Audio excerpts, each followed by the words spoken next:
오늘 말씀은 시편 100편입니다. 시편 100편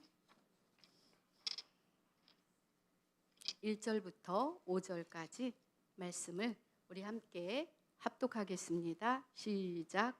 온 땅이여 야훼께 즐거운 찬송을 부를지어다. 기쁨으로 야훼를 섬기며 노래하면서 그의 앞에 나아갈지어다. 야훼가 우리 하나님이신 줄 너희는 알지어다. 그는 우리를 지으신 이요 우리는 그의 것이니 그의 백성이요 그의 기르시는 양이로다. 감사함으로 그의 문에 들어가며 찬송함으로 그의 궁정에 들어가서 그에게 감사하며 그의 이름을 송축할지어다. 야훼는 선하시니 그의 인자하심이 영원하고 그의 성실하심이 대대에 이르리로다. 아멘. 네. 우리 그러면 우리 사랑의 공동체 고백을 해보겠습니다. 시작. 우리는 모든 환경과 상황 속에서 하나님을 높이는 예배자가 되겠습니다. 우리는 땅끝까지 복음을 전파하는 전도자가 되겠습니다. 우리는 세상을 치유하고 회복하는 일에 주님의 동역자가 되겠습니다. 그리하여 하나님의 나라가 이 땅에 임하며 하나님을 영화롭게 하는 사랑의 공동체가 되겠습니다. 아멘. 네. 오늘 저는 시편 100편을 통해서 감사함으로 그의 문에 들어가며 라는 제목으로 오늘 하나님의 말씀을 상고해 보도록 하겠습니다. 시인들은 하나님을 찬양하고 또 권면하고 찬양을 선포합니다. 오늘 본문 1절에도 온 땅이여 야훼께 즐거운 찬송을 드릴지어다. 이렇게 하나님께서도 하나님을 찬양하라고 명하고 계세요. 그러면 왜 우리가 찬양을 해야 할까요? 하나님은 왜 우리에게 찬양을 요구하실까요? 찬양은 찬양 받으실 만한 그 대상의 가치를 우리가 알아서 하나님과 그리고 그가 우리 인생에 행하신 그 역사와 하나님께서 창조하신 세계 속에서 우리가 세세한 아름다움과 그리고 그 질서를 발견할 때 우리는 찬양할 수 있고 우리는 진정으로 감탄하게 되고 그리고 우리는 인정하게 되며 그것에 대해서 우리는 반응할 수 있는 것입니다. 여러분 우리 어제 한번 소환해 보세요. 생각을. 117년 만에 폭설이래요. 네. 우리 일상이 다 마비됐잖아요. 그리고 우리가 얼마나 불편했어요. 그렇지만 우리가 이 아름다운 풍경 정말 앙상한 그 나뭇가지에 눈이 쌓여서 우리 그 풍경을 바라보면 얼마나 감탄이 나오지 않으세요? 와, 정말 멋있다.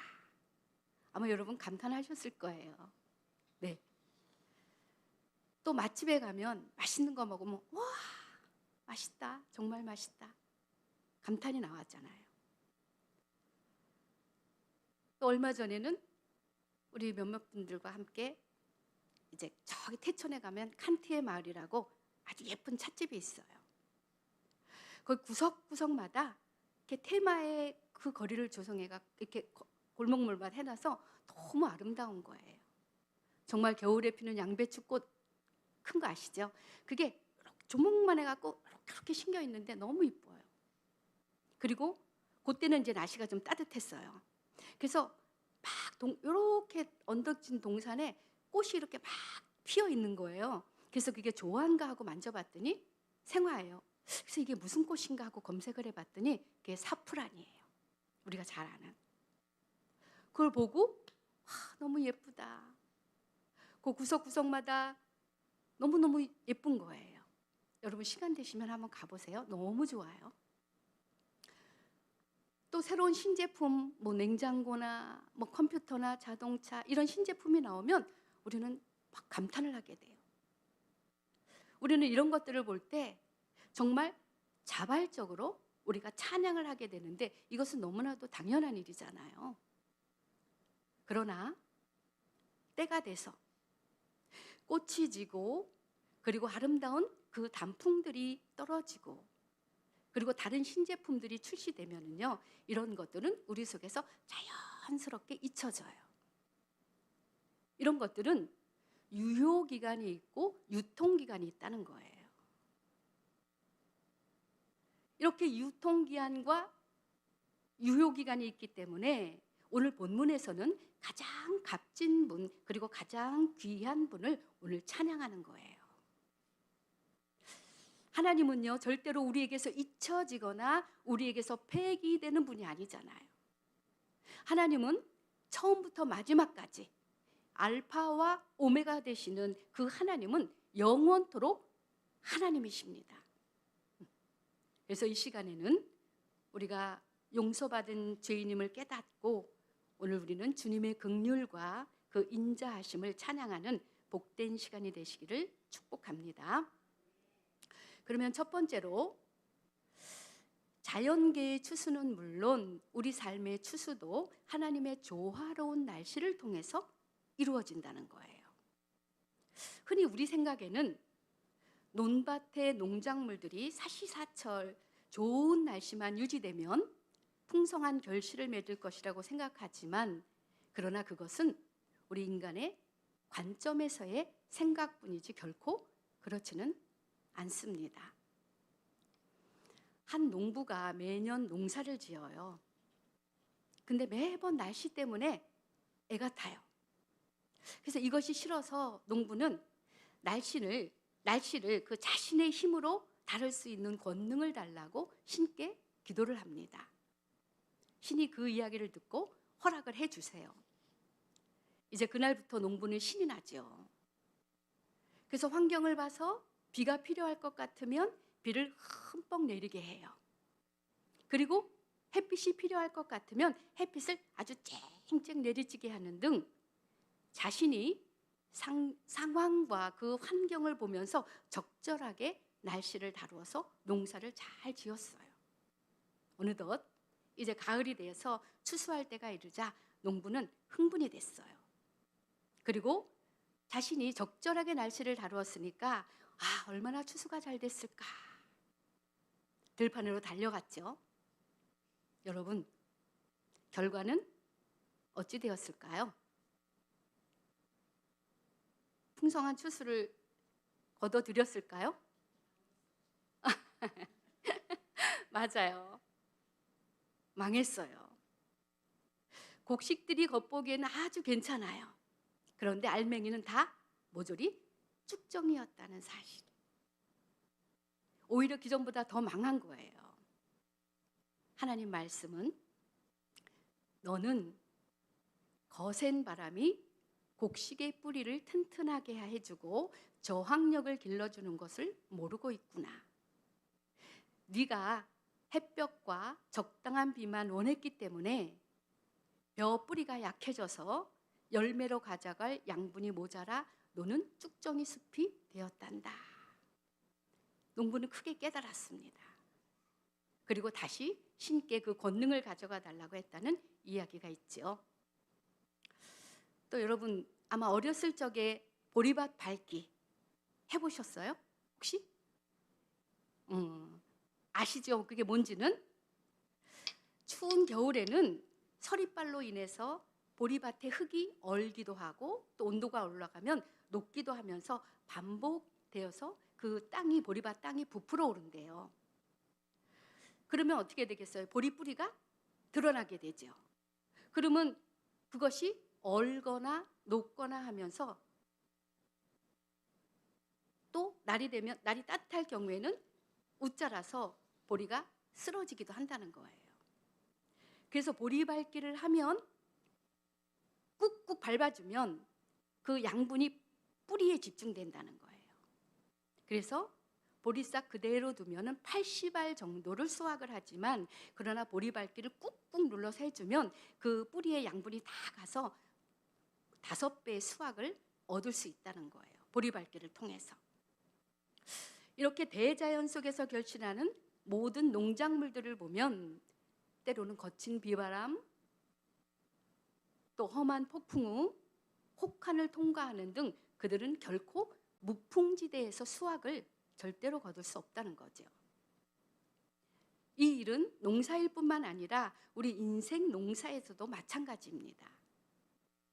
하나님께서는요, 인생의 풍성한 결실을 위해서 우리 삶에 좋은 날씨만 주시는 것이 아니라 때때로 고난의 바람, 역경의 풍파, 이런 강한 비바람을 보내시고 이것을 통과하게 하신다는 거예요. 우리 시편 66편 10절에서 12절 말씀을 보겠습니다. 시작. 하나님이여 주께서 우리를 시험하시되 우리를 단련하시기를 은을 단련함 같이 하셨으며 우리를 끈에 걸리게 하시며 어려운 짐을 우리 허리에 메어 두셨으며 사람들이 우리 머리를 타고 가게 하셨나이다. 우리가 불과 물을 통과하였더니 주께서 우리를 끌어내사 풍부한 곳에 들이셨나이다. 예. 우리는 이 농부처럼 우리 인생의 여정에 날씨가 마냥 좋기만 하면, 그러니까 즉 우리의 환경과 우리의 상황이 좋아지면 내가 원하는 대로 삶의 풍성한 추수가 이어질 것이라고 생각이 들어요. 그러나 우리가 위에서 살펴본 것처럼 농부의 이야기 그리고 보리밭 밟기를 통해서 결코 그렇지만은 않다는 거죠. 그래서 하나님께서는 우리 삶에 맑은 날씨, 좋은 날씨만 주시지 않고 때로는 우리 인생의 삶에 강한 비바람을 주기도 하고 또 어떤 때는 쨍쨍의 빛이 내리쬐기도 하고 어제처럼 폭설이 오기도 하고 먹장구름도 끼고 이 모든 것을 하나님은 조화롭게 이어지도록 우리 삶의 날씨를 통해서 사용하셔서 우리 삶에 풍성한 추수를 주신다고 말씀하십니다. 우리 전도서 7장 14절 말씀을 보겠습니다. 시작. 형통한 날에는 기뻐하고 곤고한 날에는 뒤돌아보아라. 이 두 가지를 하나님이 병행하게 하사 사람이 그의 장래일을 능히 헤아려 알지 못하게 하셨느니라. 네. 이렇게 하나님께서는 우리 성도들의 삶에 때로는 맑은 날씨, 좋은 날씨, 때로는 아주 궂은 날씨를 적절하게 사용하시면서 우리 인생을 이끌어 가신다는 거죠. 이렇게 하나님께서는 우리 인생의 풍성한 추수를 위해서 조화로운 날씨를 사용하시는데, 그런데 우리는 때때로 어때요? 험한 폭풍 후 그 비바람 속에서 우리는 불편하고 때론 어려운 이 삶을 두고 과연 하나님은 선하신가? 우리 이런 생각 안 해요? 인생의 절망 속에서 하나님은 과연 선하신가? 하나님은 좋으신 분이라고 하는데 왜 나에게 이런 일이 닥치나? 우린 때로 낙심, 좌절할 때가 있다는 겁니다. 그러나 성경에 보면요, 삶에 풍성한 열매를 거두는 인물일수록 오히려 그의 삶의 날씨는 더 아주 궂은 날씨였다는 거예요. 요셉을 살펴보면 요셉은 형제들이 그를 물 웅덩이에 빠뜨리죠. 그리고 보디발의 그 모함으로 감옥에 갇히게도 되고, 이렇게 요셉이 눈앞에 펼쳐진 상황, 그 환경, 궂은 날씨만 봤다면 결코 요셉의 삶은 그렇게 성공적이지 않았을 거예요. 또한 다윗의 고백을 볼까요? 우리 사무엘상 20장 3절 봅니다. 시작. 진실로 야훼의 살아계심과 내 생명을 두고 맹세하노니 나와 죽음의 사이는 한 걸음뿐이니라. 여러분, 얼마나 궂은 날씨였겠어요, 정말? 다윗이 기름 부음을 받고 10여 년 동안을 광야로 도피 생활을 하잖아요. 그때 얼마나 궂은 날씨였으면 인생에 나와 죽음의 사이는 한 걸음이라는 거예요. 얼마나 인생이 힘들었겠어요. 또 바울의 고백을 볼까요? 고린도후서 1장 8절 9절을 봅니다. 시작. 우리가 아시아에서 당한 환난을 너희가 모르기를 원하지 아니하노니 힘에 겹도록 심한 고난을 당하여 살 소망까지 끊어지고 우리는 우리 자신이 사형 선고를 받은 줄 알았으니. 네. 정말 굳은 날씨죠. 그런데 오늘 예레미야가 3장 33절에는 하나님이 이렇게 말씀하십니다. 우리 시작. 주께서 인생으로 고생하게 하시며 근심하게 하심은 본심이 아니시로다. 하나님의 본심이 아니래요. 우리에게 굳은 날씨가 오는 것이. 이와 같이 하나님께서는 우리에게 더 강인하고 아름다운 그러한 풍성한 추수의 열매를 맺기 위해서, 즉 그러니까 우리는 이 굳은 날씨를 통해서 우리의 성품이 다듬어지기를 원하시는 거예요. 그리고 우리가 인내를 배움으로 하나님 그리스도인화 되어 가기를 하나님 위해서 우리에게 굳은 날씨를 주신다는 거죠. 여러분, 아름다운 나무, 튼튼한 나무, 그들이 거기까지 되기 위해서는요, 그 험한 폭풍과 어제 같은 폭설 속에서도 그들이 힘쓰니까 그 뿌리가 더 아래로 내려가서 결국은 그렇게 튼튼한 나무와 식물이 되잖아요. 그 예로 우리 사도 바울의 삶을 한번 살펴볼게요.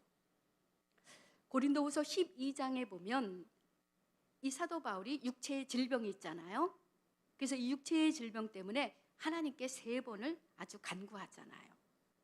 근데 하나님이 응답해 주시나요? 응답 불가죠. 이에 대해 바울은요, 그 일을 긍정적으로 해석하고 하나님의 응답 불가에 대해서 긍정적으로 받아들입니다. 우리 고린도후서 12장 9절에서 10절 말씀을 보겠습니다. 시작. 나에게 이르시기를 내 은혜가 내게 족하도다. 이는 내 능력이 약한 데서 온전하여짐이라 하신지라. 그러므로 도리어 크게 기뻐함으로 나의 여러 약한 것들에 대하여 자랑하리니 이는 그리스도의 능력이 내게 머물게 하려 함이라. 그러므로 내가 그리스도를 위하여 약한 것들과 능욕과 궁핍과 박해와 곤고를 기뻐하노니 이는 약한 그때에 곧 강함이라. 보세요. 상황을 하나님 앞에 3번 간구하고 응답이 허락되지 않을지라도 그것을 긍정적으로 해석하는 거예요. 그리고 긍정적으로 받아들여요. 정말 인생의 굳은 날씨, 좋지 못한 상황, 이것을, 그 모든 것을 긍정적으로 받아들이고 해석하니까 어떻게 돼요? 놀라운 대사도가 됩니다. 우리 사진 한 장 보여주세요. 네, 여러분 아시죠? 네, 닉 부이치치. 1m도 안 돼요. 키가 99cm. 다리도 없어요. 팔도 없어요. 이렇게 태어난 사람이지만 그러나 자신의 태어난 삶을 걱정도 없이 긍정적으로 받아들여서 역경을 딛고 자기 자신을 사랑하는 희망 전도사가 된 거예요. 수영도 합니다. 골프도 해요. 결혼도 했어요. 자녀도 있어요. 세계를 돌아다니며 강연도 합니다. 자기에게 주어진 상황을 긍정적으로 해석하고 긍정적으로 받아들였기 때문에. 우리 로마서 8장 28절 말씀을 보겠습니다. 시작. 우리가 알거니와 하나님을 사랑하는 자 곧 그의 뜻대로 부르심을 입은 자들에게는 모든 것이 합력하여 선을 이루느니라. 모든 것이. 여러분, 우리는 이렇게 궂은 날씨 속에서도 우리의 마음과 그리고 우리의 생각을 잘 지켜서 낙심하거나 좌절하지 말고 어둠의 세력을 물리치고 오늘 고난과 그 역경의 비바람을 우리는 긍정적으로 받아들이고 우리는 긍정적으로 해석함으로 이 상황을 어떻게 더 풍성한 결실로 이어지게 할까? 또 이 굳은 날씨를 어떻게 더 나에게 유익하도록 할까? 말씀 앞으로 나아가시는 우리 여러분 되기를 축복합니다. 두 번째, 풍성한 추수를 맺기 위해서는 하나님의 조화로운 날씨뿐만 아니라 풍성한 추수를 위해서는 하나님과의 조화로운 삶이 필요하다는 겁니다. 그럼 하나님과의 이 조화로운 삶은 하나님을 가까이 하고 그리고 하나님을 만남을 통해서 우리는 풍성한 추수를 거둘 수 있어요. 그런데 그 일은 반드시 감사와 찬양으로 가능하다는 거죠. 오늘 본문 4절에는 그것을 가르치고 있습니다. 우리 4절 볼게요. 시작. 감사함으로 그의 문에 들어가며 감성함으로 그의 궁정에 들어가서 그에게 감사하며 그의 이름을 송축할지어다. 네. 여러분, 하나님을 뵈려면, 하나님을 만나려면 어떻게 해야 돼요?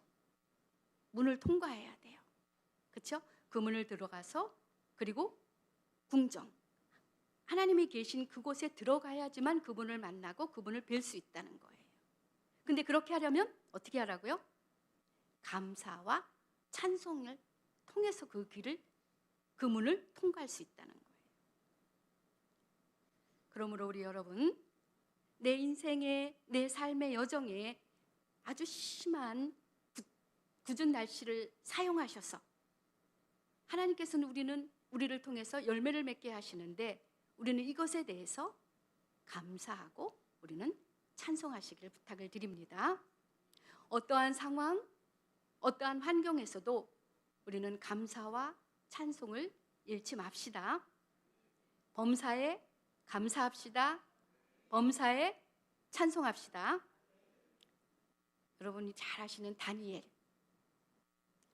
느부갓네살 왕 외에 다른 신에게 기도하면 사자굴 속에 던져진다는 그런 어인, 그것을 알고도 그는 하나님께 하루 3번 예전에 하던 그대로 감사 찬양하잖아요. 우리 시편 50편 23절 봅니다. 시작. 감사로 제사를 드리는 자가 나를 영화롭게 하나니 그의 행위를 옳게 하는 자에게 내가 하나님의 구원을 보이리라. 아멘.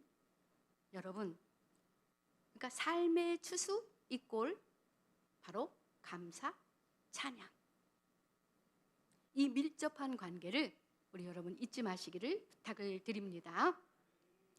마지막 3번째로 우리는 한 해를 지금 잘 정리해야 할 이때입니다. 한 해를 마무리하는 이 시기에 우리는 감사로 한 해를 매듭짓는 일이 필요합니다. 한 해 동안 우리에게 주신 그 모든 환경과 상황에 여러분 감사함으로 잘 매듭을 짓고 있습니까? 시편 136편은요 시작을 이렇게 하죠. 시작. 야훼께 감사하라. 그는 선하시며 그 인자하심이 영원함이로다. 1절 시작을 감사로 시작해요. 또 136편 26절 마지막 절이요. 시작. 하늘의 하나님께 감사하라. 그 인자하심이 영원함이로다. 네, 이렇게 시작과 끝을 하나님께 감사로 시작해서 감사로 매듭을 짓습니다.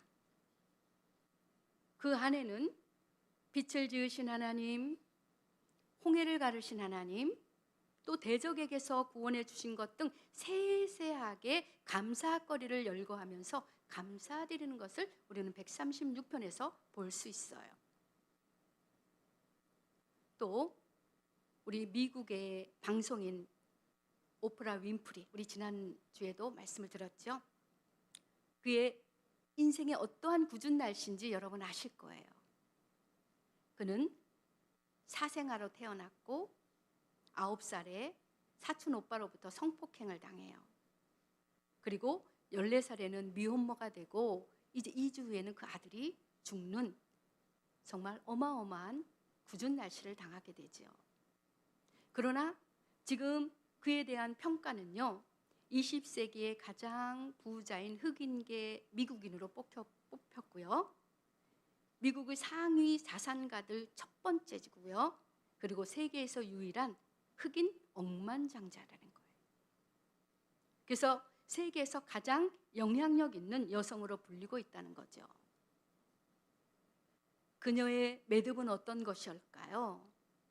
이렇게 되기까지. 정말 어렸을 때의 그 궂은 날씨 속에서 그가 여기까지 오게 된 것은 그의 하루하루의 매듭이 있었다는 거예요. 매일 하루에 감사한 일 5가지를 일기에 적고 감사함으로 하루를 매듭 지었다는 거죠.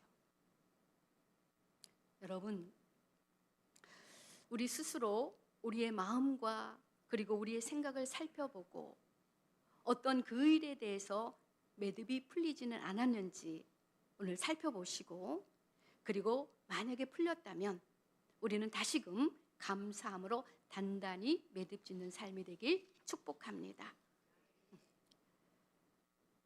이제 철이 되면 우리가 옷을 바꿔 입어야 되잖아요. 이제 얼마 전에 한 2주 전나 이제 겨울옷으로 이제 이렇게 다 옷 정리를 하면서 이제 토요일 날 청소하려고, 이제 토요일은 좀 편하게 캐주얼하게 와야 되잖아요. 그래서 이제 옷을 입으려고 단추를 채우다 보니까 단추 하나가 달랑달랑해요. 그러니까 어떨 때는 이 달려있기도 하지만 어떨 때는 떨어져서 또 단추를 다시 막 찾아서 달아야 되는 경우도 있잖아요. 그러면 어때요? 바늘로 거기를 다시 꼬매고 매듭을 짓고 떨어지지 않도록 전보다 더 단단하게 신경 써서 매듭을 짓잖아요. 이렇게 여러분, 옷뿐만 아니라 우리 삶에도 이렇게 매듭 지은 일이, 제가 그게 떨어진 게 이렇게 꼬맨 게 다시 떨어진 거잖아요. 이런 이유로 우리가 매듭이 풀릴 때가 종종 있잖아요.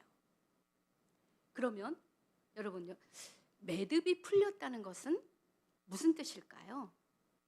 우리 삶에 매듭이 풀렸어. 그럼 무슨 뜻일까요? 그러면 매듭이 풀린 것을 어떻게 할까요? 전 그렇게 생각해요. 삶에 감사가 없어졌어요. 삶에. 그래서 감사가 없어지면 어때요? 삶이 무기력해지고 원망이 나오고 불평이 나오고 우울해져요. 네, 그것이 바로 저는 매듭이 풀려서 그렇다라고 저는 생각이 들어요. 보세요. 광야길의 이스라엘 백성들을 볼까요? 출애굽해서 기적적으로 홍해길을 건너잖아요.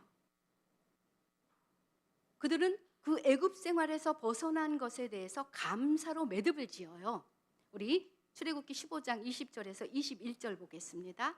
시작. 아론의 누이 선지자 미리암이 손에 소고를 잡음에 모든 여인도 그를 따라 나오며 소고를 잡고 춤추니 미리암이 그들에게 화답하여 이르되 너희는 야훼를 찬송하라. 그는 높고 영화로우시며 말과 그 탄 자를 바다에 던지셨음이로다 하였더라. 출애굽할 때는 기적적으로 거기서 통과한 것에 대해서 감사로 매듭을 아주 잘 지었어요. 그런데 궂은 날씨, 마라에 쓴물을 당하고 먹을 거리가 없고 마실 물이 없으니까 그 궂은 날씨 속에서 이 감사로 매듭 지었던 것이 풀려요.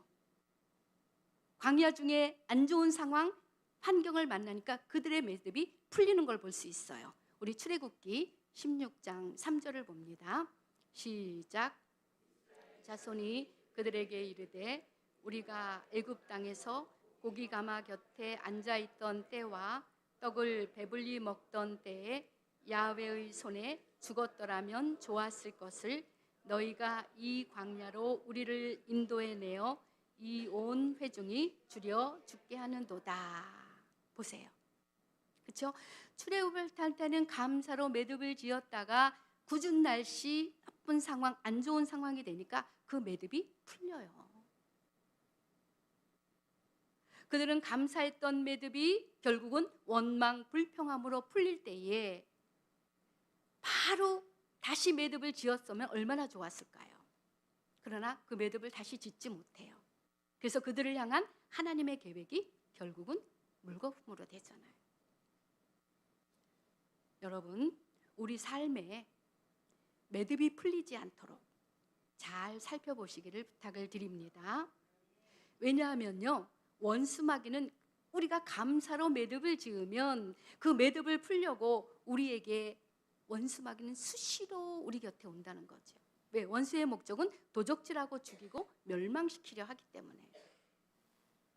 그래서 욥기서 1장 9절 11절에 보면 마귀가 하나님 앞에서 거짓으로 욥을 참소하잖아요.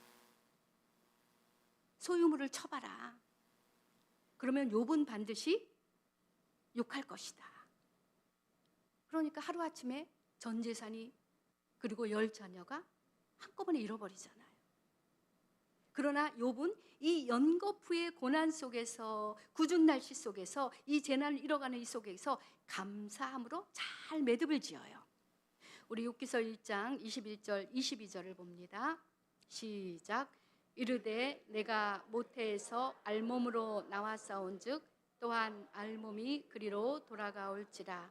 주신 이도 야훼시오 거두신 이도 야훼시오니 야훼의 이름이 찬송을 받으실지니이다 하고 이 모든 일에 욥이 하고 하나님을 향하여 원망하지 아니하니라. 감사로 매듭을 잘 지었죠. 그런데 원수 마귀는 어떻게 해요? 도적질하는 게 목적이니까 마귀의 일은 여기서 끝나지 않아요. 다시 매듭을 풀려고 아우성을 칩니다. 우리 욥기서 2장 4절 5절을 보겠습니다. 시작. 사탄이 야훼께 대답하여 이르되 가죽으로 가죽을 바꾸오니 사람이 그의 모든 소유물로 자기의 생명을 바꾸올지라. 이제 주의 손을 펴서 그의 뼈와 살을 치소서. 그리하시면 틀림없이 주를 향하여 욕하지 않겠나이까. 네. 욥이 감사로 매듭 지은 것을 원수 마귀는 또다시 그 매듭이 풀리도록 참소를 해요. 그러나 끝까지 욥은 감사로 단단히 매듭을 짓습니다. 욥기 2장 10절입니다. 시작. 그가 이르되 그대의 말이 한 어리석은 여자의 말 같도다. 우리가 하나님께 복을 받았은즉 화도 받지 아니하겠느냐 하고 이 모든 일에 욥이 입술로 범죄하지 아니하니라. 네. 보십시오, 여러분. 원수 마귀는 지금도 우리의 삶에 우리가 감사로 제사를 드리고 찬양하는 그 매듭이 풀릴 수 있도록 계속해서 우리를 공격한다는 거죠. 그렇기 때문에 우리는 원수 마귀가 우리의 매듭을 풀지 못하도록 우리는 삶에 일어나는 어떠한 굳은 날씨 속에서도 우리는 정말 욥과 같이 감사함으로 매듭 짓겠다는 결단 이루어지기를 예수님의 이름으로 축복합니다. 말씀을 정리해 보겠습니다. 인생의 좋은 날씨뿐만 아니라 우리 인생의 굳은 날씨 속에서도 합력하여 선을 이루시는 하나님만 바라보시길 축복합니다. 또 모든 환경과 상황 속에서 우리는 그 문에 들어가고 그 궁정에 들어가기 위해서는 반드시 감사와 찬양으로 나아가시길 바랍니다. 한 해를 마무리하는 이 시점에서 우리는 어떠한 상황 속에서도 어떠한 환경 속에서도 감사의 매듭으로 꼭꼭 우리는 그 매듭을 잘 지어서 우리는 하나님 주시는 축복을 받아 누려서 선한 일, 착한 일 우리는 넉넉히 할 수 있는 우리 모두의 삶이 되시기를 예수님의 이름으로 축복합니다.